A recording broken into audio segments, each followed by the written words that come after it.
Hello YouTube chess lovers and my friends, this is Gunjan here. Welcome to my 32nd episode of Chess Trap series. In this episode, I'm going to show you one of the high profile trap in the Queen's Gambit decline, a modern variation from the black perspective. The QGD arises after the following order: d4, d5, c4, e6, knight to c3, knight to f6, and now by far most popular choice is bishop to g5, pinning down the knight, thus pressurizing the d5 square. Well, here the old move is bishop to e7. However, in this episode we are going to look at the modern variation which start with d capture c4, give up the center and grabbing the pawn. Now, as I have highlighted over here, white has few choices, and amongst them e4 is by far the most popular choice. However, if your opponent continue with either the move knight to f3 or e3, then this line will transpose into the Queen's Gambit accepted, and a sample variation goes like this: e3, a6, bishop capture c4. Now black take the claim on the queen side with c5, and after knight to f3, b5, bishop goes anywhere. We will continue with bishop to b7, castle, and knight bd7.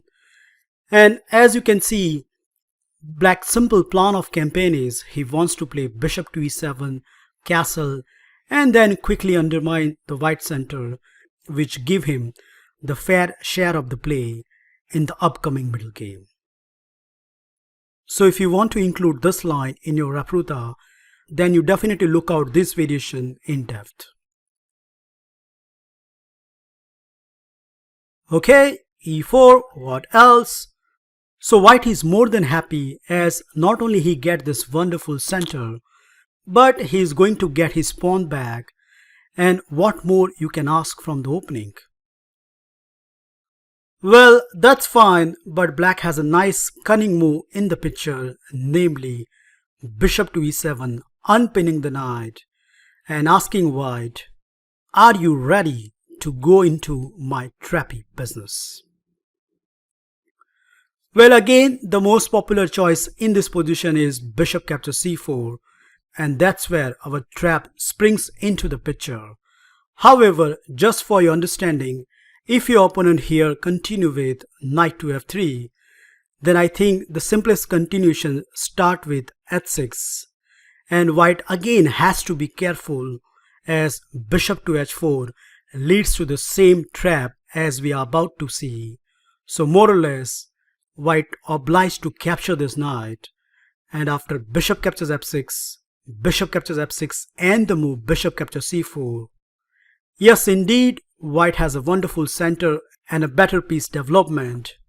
But on the counterpart, black has a bishop pair, and everybody knows that in open game, this factor is a huge bonus for the black camp.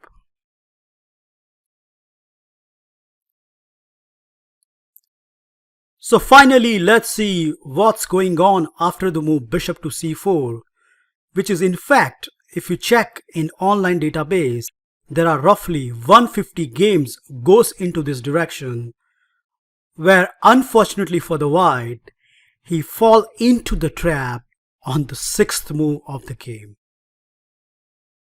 The trappy business start with this deciding blow. Yup, it's knight captures e4, bam! So suddenly, black wins the pawn, and all the tactical aspects are favoring the black camp. Now, as the white bishop has been attacked, white has the only move, namely bishop captures e7.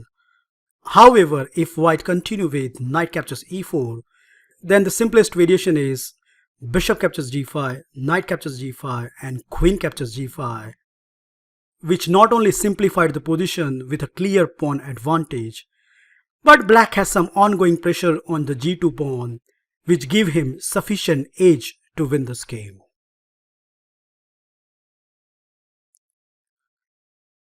Okay, bishop captures e7 is forced, and black response is also forced. He has to take knight on c3, counter-attacking the white queen.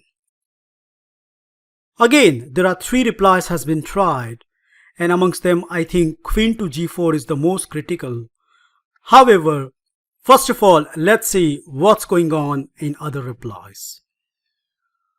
The first dubious response white can play over here is b captures c3, and after that black is completely fine, as after queen captures e7, with the naked eye one can see that black emerged with an extra pawn and white doesn't have a single compensation for it. So that variation straight away goes into the dustbin. Let's check out the second option, namely bishop captures d8. And I think this is where the calculation comes into the picture. Again, black response is forced. Black has to capture on d1. And when white get his pawn back with bishop captures c7, which at first sight looks so good, black has equally strong reply, namely knight captures b2, attacking the bishop and gaining one more time 1 pawn advantage. The point is, once the bishop move, let's say bishop to e2, black knight has this easy escape route with knight to a4, and once that happens with extra pawn advantage, black instantly getting the upper hand in the game.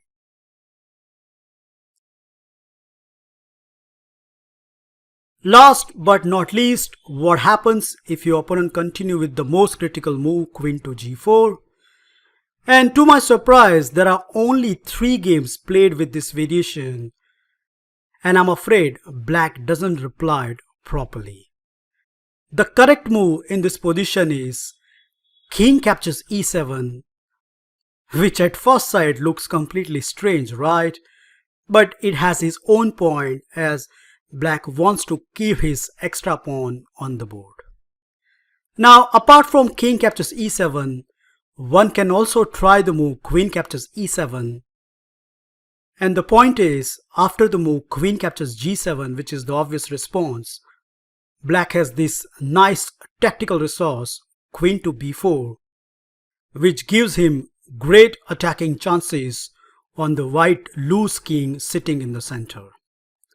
The reason why this is not my first choice, as after the following continuation, queen captures rook, king to e7, white has 3 major choices, and especially after the move b3, the position is very unclear for the black camp.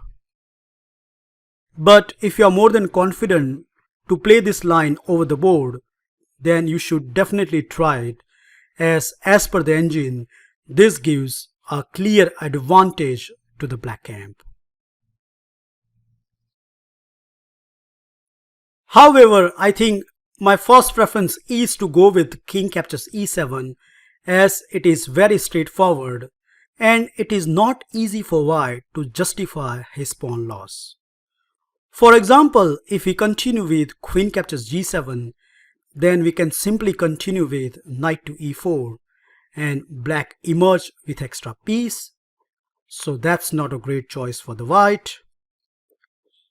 The second option, if white gives the check to the black king, which is not a good option either. The simple reason is, let's say after queen to h4 check, black can calmly play king to d7, and now in the view of white queen is hanging as well as the knight can escape, white response is force.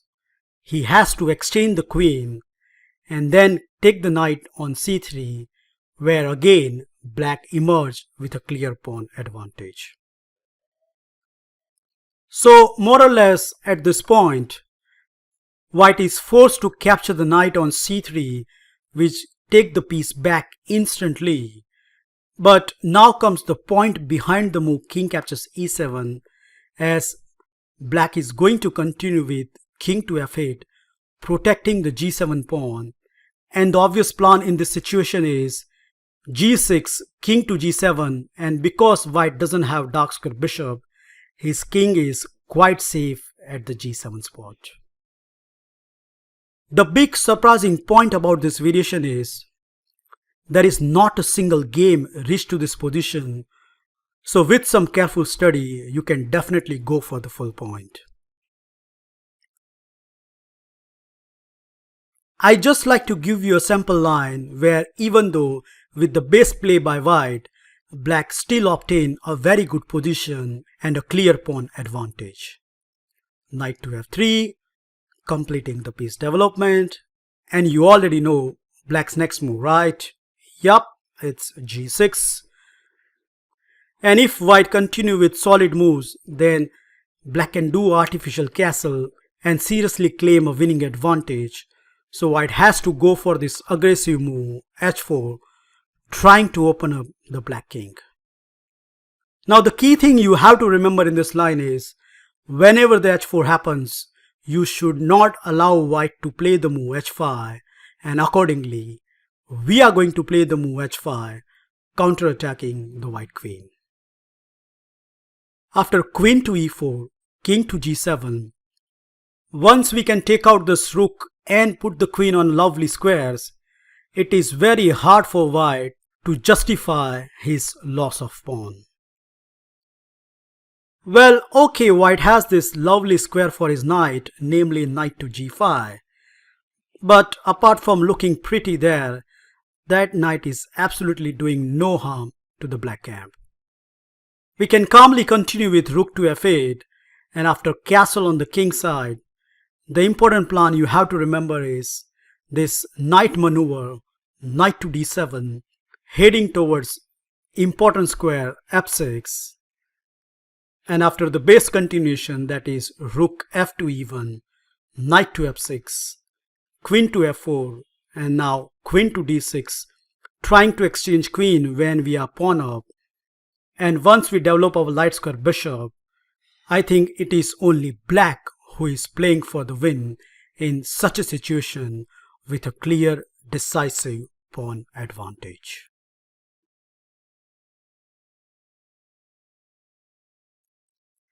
That's it guys, I hope you enjoy and learn this wonderful trap in the QGD modern variation. Remember, once your opponent played the move bishop captures c4, give him this ultimate shock at the 6th move of the game, and no matter however white continue, with some good preparation you can notch up some good points in the tournament practice. Well, thank you for watching this video. Feel free to like, subscribe and comment, and I will meet you in my next episode very soon. Bye and take care.